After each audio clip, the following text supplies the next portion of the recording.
আসসালামু আলাইকুম দর্শক, কেমন আছেন সবাই? আশা করি সবাই ভালো আছেন, সুস্থ আছেন।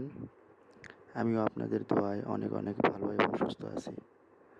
দর্শক, আমাদের দেশে আমরা সাধারণত ভেড়াকে চারণভূমিতে ঘাস, লতাপাতা এগুলোই খাওয়াই এবং অতিরিক্ত হলে কিছু গমের ভুসি মিক্স করে এগুলোই খাওয়াই। কিন্তু আমরা কখনো এরকম আস্ত ভুট্টা খাওয়াই না। তার কারণ হয়তো আমরা এই ভেড়ার এই যে আস্ত ভুট্টার যে গুণ এগুলো সম্পর্কে তেমন জানিও না বা খরচের কারণে খাওয়াই না।